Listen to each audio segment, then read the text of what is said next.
Hey guys, so today you and I are going to talk about dealing with Chihuahuas. So let's get into it. So the question in question was posted on an old video I made where I explained a little story from my early days as when I was going through the philosopher stage of software development, and I had a lot of big ideas, had a lot of cool thoughts, I thought at the very least, and where I had an issue where a lot of my coworkers that I had at the time weren't all that interested in these ideas and thought I was mostly annoying, and so of course that got me in hot water very quickly. And so the question was, but how do you deal with a Chihuahua when you are not senior enough? Well, you do the thing that my coworkers did at the time. You complain to your manager.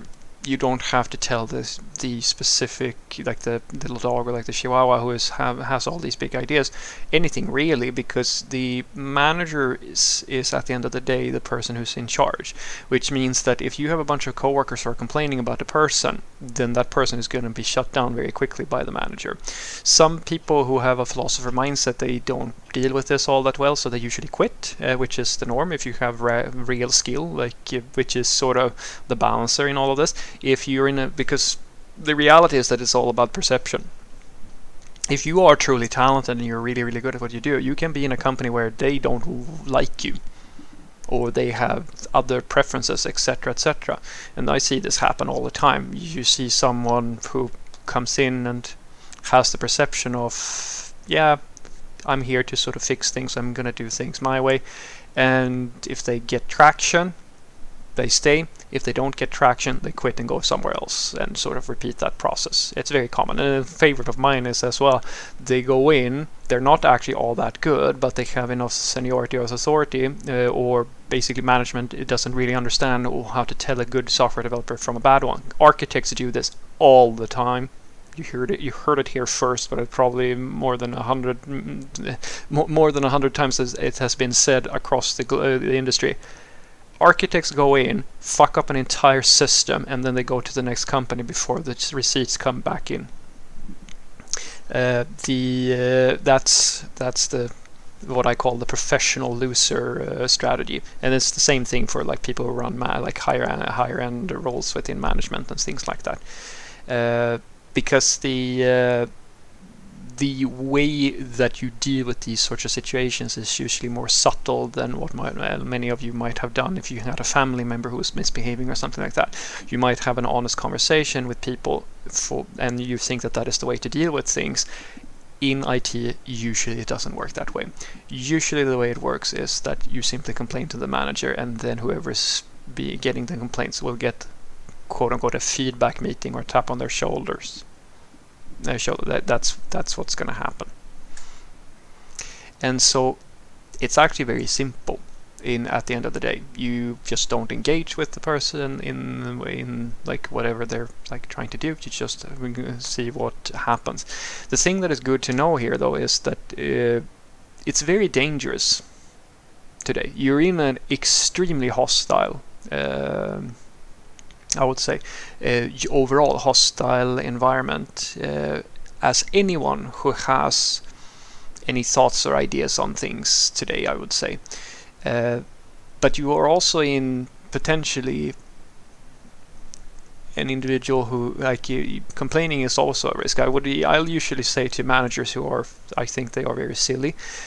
They say that we depend on our staff or like our employees to tell us what's going on and what needs to be fixed and stuff like that. And I usually say that that's not going to work, because every time when you say, "Oh, please tell us what's wrong" or so forth, you have to understand that every single time somebody opens their mouth as an employee in a company, they are taking a risk. Every single time, because you have power over them, you have authority. And if you don't like what they're saying, you can make their life very uncomfortable. They can't do that back. They never have that power. And as long as that power dynamic is there, anytime they complain, that's a risk. Anytime they receive a complaint, even if they're trying to do something really nice and so forth, if the manager is an idiot and doesn't see that this complaint is actually unwarranted, you're in the hot seat again.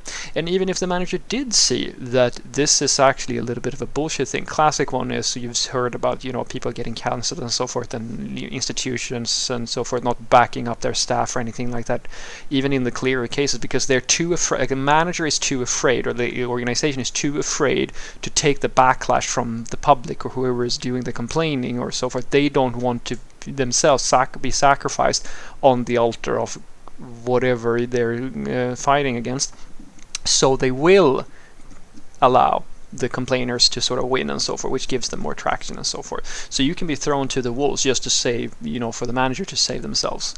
There are many combinations of this, and it all comes down to the same thing. Have you the nerve to make another person uncomfortable, or in any way are you disagreeable in any way to the point where somebody felt that it was warranted to go and complain to your manager? If that happens, usually, as I said, the complainer on average, at least in my part of the world, has more leverage, because we assume, or most managers will assume, that the person who's doing the complaining or the person who's receiving the complaints has done something, because otherwise there would be no complaint.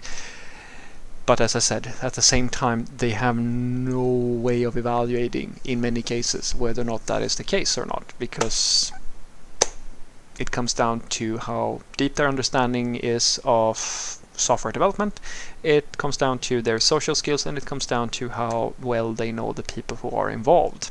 I've been on the fence I've been here many times.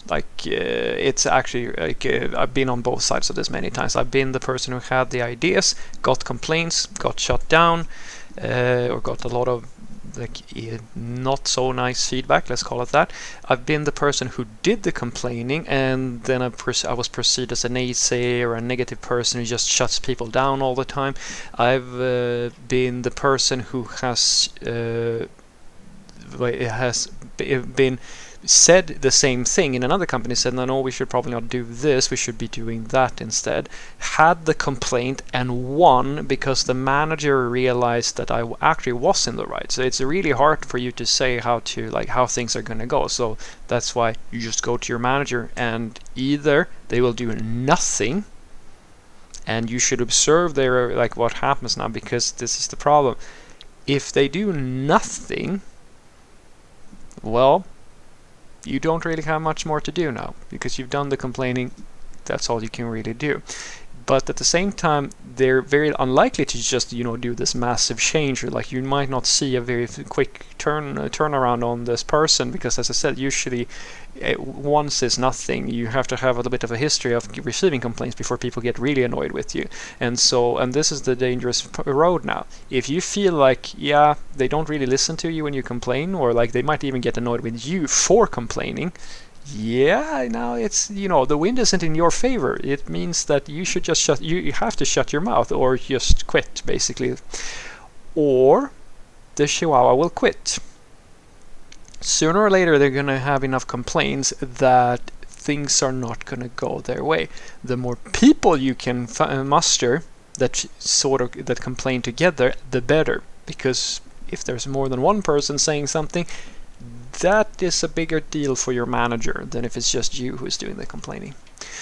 So what I want you to take away from this is that the way you shut down a Chihuahua or any person basically in an IT team is just complain to the manager and leave it at that. I am really shitty at this, because I usually don't complain about things like this. It's I'm accustomed to having a conversation with people. As I said, it's to the point in some situations, guys, where you can be in a meeting where someone has done things, and I've been here, guys. I've been in situations where someone has presented work that was in direct violation of what the team had decided on. There is no way that there was a misunderstanding, or rather, apparently there was a misunderstanding, but the person sort of ignored what the team said and just did their own fucking thing anyway. And even in a situation where that happens and you are completely in the right, as like in this case, it was me, you can say this is not good, and they can still go and turn you around and go and complain to your manager. And because your manager was not there, it's your word against theirs. Again. And this is not the legal system, my friends. This is not where the manager will just, a really thorough check on what's going on and so forth. They will side with wherever the wind blows. They like you, they're going to side with you. They don't like you, they're not going to listen to you. And so that's why having a good relationship with people, having a general good,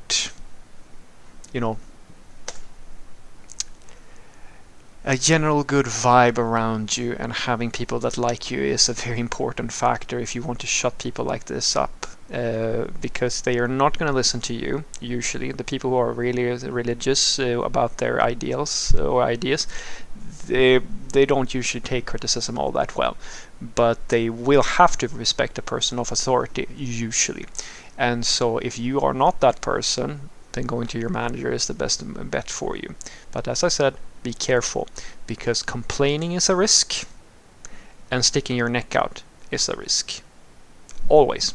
And the only way for you to tell which side, where the wind, how the wind blows in your company, is to make a move, observe, see where things head with either complaining or trying out a cool new idea or so forth, and play it by ear. Because in one company you can have you can have one set of things happen, and in the next one you can have a completely different set of things happening. But a general good rule of thumb is the complainer almost always has leverage on the situation, because as I said, unless they don't like you, they are going to assume that this person who is doing something, well, is probably misbehaving in some way or another, because in our current society it is being accused of something is bordering on having done it. Have a great day.